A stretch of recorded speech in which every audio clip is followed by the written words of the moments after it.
A gente conversa agora com o ex-ministro Ciro Gomes. Ex-ministro, boa noite, muito bem-vindo de volta aqui ao Expresso. Mona Lisa falando, o senhor me ouve bem?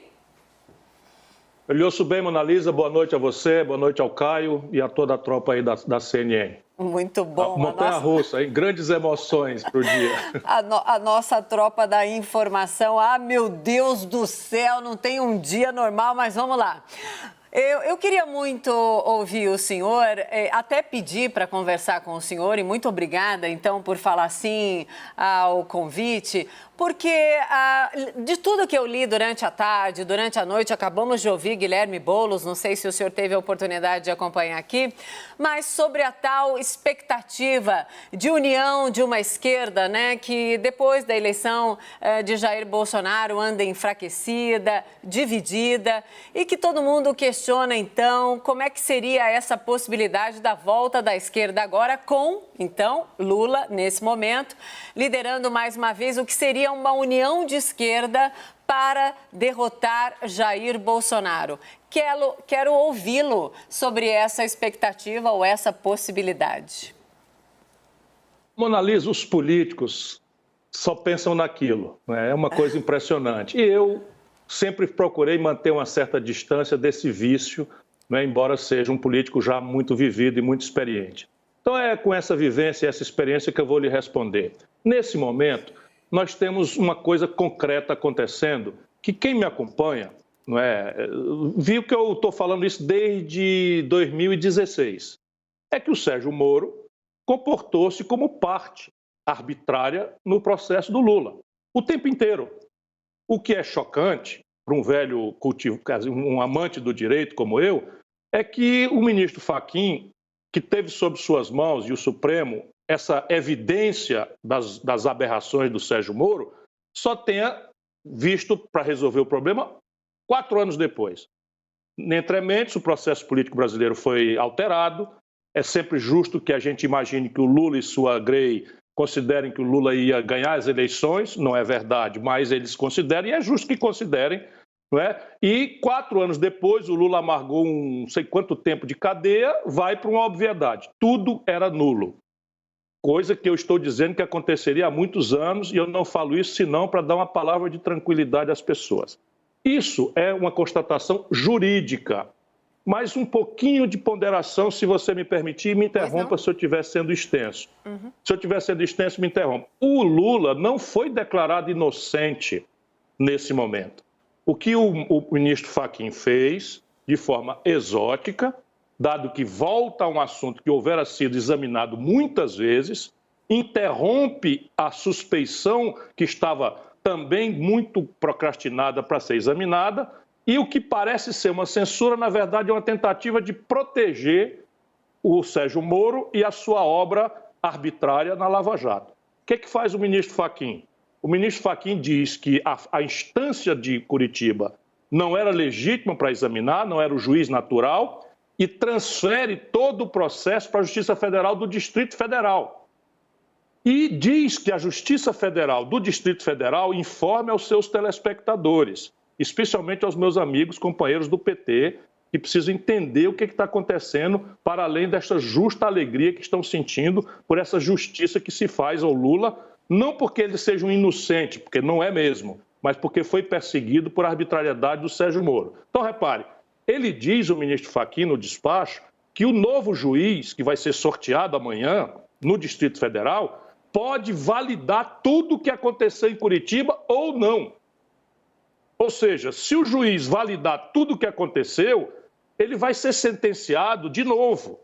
E aí tudo começa de novo, e toda a instabilidade jurídica que interage pela força natural que o Lula tem no processo político com a questão política brasileira. Então, sob o ponto de vista do direito, é tudo muito esquisito, embora eu ache que tenha sido feito justiça. O Sérgio Moro foi arbitrário, foi suspeito, não tinha nenhuma autoridade para julgar como fez, ao arrepio da lei, constrangendo a lei, violentando as franquias de qualquer cidadão, e do Lula, por qualquer cidadão, também tem o direito de ser julgado com decência e correção.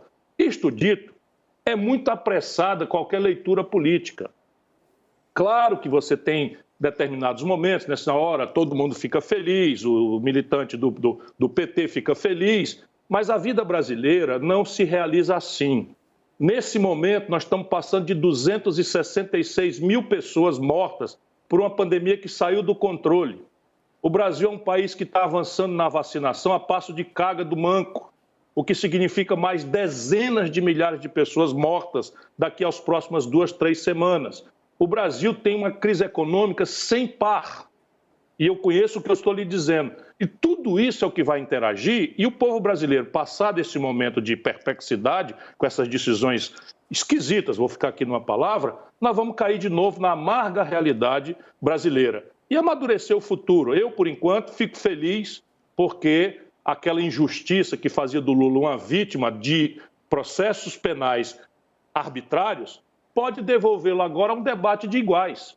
Com seus direitos políticos, nós podemos discutir o futuro do Brasil e se o futuro do Brasil é uma volta ao passado, não é, que o Lula representa.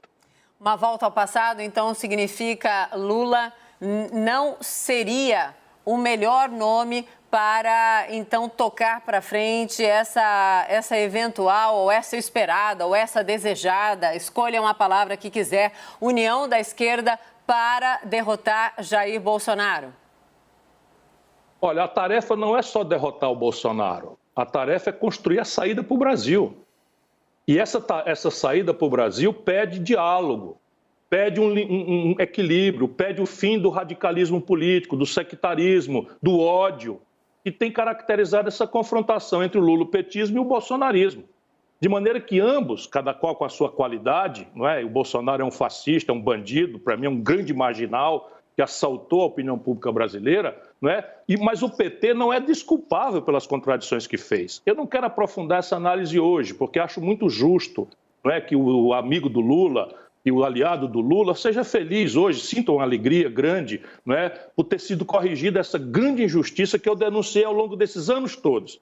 Portanto, o processo é nulo e o Lula tem devolvido os seus direitos políticos. Isso eu acho bom para o Brasil. Agora, a política vai dizer amanhã se é isso que o Brasil precisa. E eu acho muito improvável, muito mesmo improvável, que a sociedade brasileira queira repetir em 2022 aquela confrontação odienta, sectária, radicalizada, né, que marcou a divisão da nação brasileira em 2018. Ministro, pergunta agora do Caio Junqueira. Vamos lá, Caio. Ciro, boa noite. Vou insistir um pouco nesse tema. Eu mandei à tarde aqui, nas repercussões da decisão do Fachin, para um correligionário seu, da executiva do PDT, influente. Não vou falar quem é, só se o senhor insistir. Mas eu mandei a seguinte pergunta para ele, está aqui no meu WhatsApp. Acha que Lula candidato, Ciro não sai candidato? E ele me respondeu, Ciro sai candidato de todo jeito. É isso? Essa é a tarefa que o partido quer de mim e é a tarefa que eu estou disposto a cumprir. Entretanto, eu tenho que ter clareza de que o momento agora, volto a lhe dizer, não é de discutir o efeito político eleitoral dessa decisão esquisita, por assim dizer, que surpreendeu até os advogados do Lula. Essa é uma decisão que vai ter desdobramentos graves ainda sob o ponto de vista do direito. Será que o Supremo Tribunal Federal, pelo seu colegiado, vai achar razoável que todas as suas decisões que examinaram especificamente a questão do juízo natural ser em Curitiba, em todos os processos que envolveram o Lula, será que o Supremo Tribunal Federal vai entender que essa decisão esquisita, embora tenha corrigido uma injustiça que foi o comportamento arbitrário do Sérgio Moro, vai se estender também a todos os réus da Lava Jato? Nós estamos falando aqui de Eduardo Cunha, nós estamos falando aqui de Gedel Vieira Lima, nós estamos falando aqui de 110 anos de prisão do Sérgio Cabral. Isso para ficar do Palocci, que é um réu confesso que devolveu 100 milhões de reais. Infelizmente, isso tudo vai vir agora. E o juízo natural que será sorteado amanhã vai ser ágil? Vai convalidar decisões de Curitiba? Não vai convalidar decisões de Curitiba? O país vai continuar, 2021, no meio da pior crise econômica, da pior crise sanitária, da pior crise de saúde pública, de ter sido transformado num pária internacional? Nós vamos o país inteiro continuar na ponta dos pés? dependendo da judicialização da política em questões tão graves e centrais, em nome de quê? Essa é a grande questão. Eu me sinto obrigado, embora queira comemorar com todos os amigos que consideram que o direito prevaleceu, que o Lula foi vítima. Isso não é uma coisa que eu estou dizendo hoje. Eu disse, eu vou inundar minhas redes sociais com a montanha de depoimentos em que eu anunciava esse dia. Cansei de estar preparado para ele. Portanto, eu estou com esse equilíbrio, essa serenidade e esse distanciamento, porque eu sabia que ia acontecer. Só não sabia que ia ser de uma forma tão exótica quanto foi. Eu imaginava que o colegiado do Supremo ia examinar a suspeição do Moro de uma forma correta e não essa decisão, vamos dizer, unipessoal, que, na verdade, vem para proteger o que não pode ser protegido, que é a existência de um juiz bandido que usurpou a toga, não é? E que expôs-se a serviço das potências internacionais e que destruiu, segundo estudos recém-publicados do Diese, 4.400.000 empregos no Brasil. O resto, se a solução para o confronto contra o bolsonarismo boçal é a volta do lulopetismo envelhecido, inconfiável, cheio de contradições, irrespondíveis, eu acho que é melhor esperarmos um tempo aí para amadurecer isso. Ex-ministro, muito obrigada mais uma vez por falar sim aqui. A entrevista ela realmente tinha que ser mais rápida, mas já fica o convite para uma próxima.